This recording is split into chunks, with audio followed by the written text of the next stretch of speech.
अजीज़ाने महफ़िल, आज जो कलाम मैं पेश करने जा रही हूँ, वो सिर्फ़ अशार का सिलसिला नहीं है।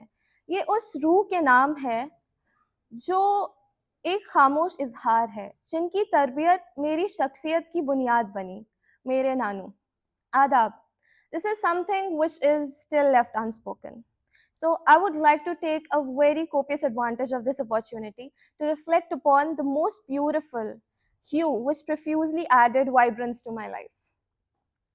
हरफों की पहली पहचान से लेकर दुनियादारी की पेचीदगियों तक जो कुछ समझ पाई हूँ, जो कुछ बन पाई हूँ, उसमें उनकी नसीहत है, उनका सब्र और उनकी बेआवाज़ दुआएं शामिल हैं, जो मेरे लिए महज एक रिश्ता नहीं थे, जो मेरे लिए एतमाद थे, मेरी रहनुमाई थे, मेरा पहला आसमां थे, जिसके साए में खड़े होकर मैंने उड़ना सीखा।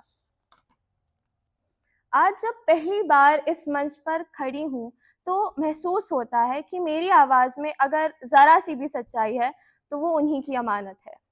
ये कलाम उन्हीं के नाम और उनकी उस रोशनी के नाम जो फ़ासलों के बावजूद आज भी मेरे साथ है। अलिफ़ की शुरुआत से जो खुला वो जहाँ है, मेरे वजूद की गहराई में उनका ही निशान है। हुरूफ से आगे जो सोचने का हुनर मिला, वो फ़िक्र आज तक मेरे सहाराए हुमा है। जीने का सलीका सिखाया कि विकार ज़रूरी है, वरना ऊंचा होना भी तो एक इम्तिहान है।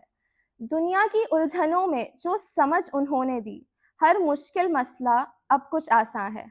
वो नरम मिजाज, वो शफाकत भरा लहजा मेरे अंदाज़ाए बयां में अब भी दरमियाँ है। हाथों की वो गर्माहट आज भी महसूस होती है, मेरे रगों में जैसे कोई दुआ रवा है। जिस्म का फासला मान भी लूं अगर, दिल का रिश्ता कहाँ कभी फना है।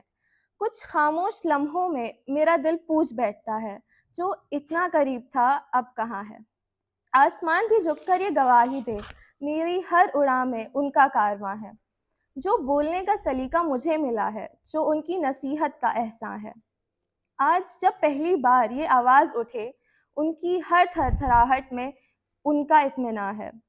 ये कलाम एक और दिल की तरफ से अदा है, जो उसे अजीज़ रखता है, उसकी हर कामयाबी में जिसका अरमा है।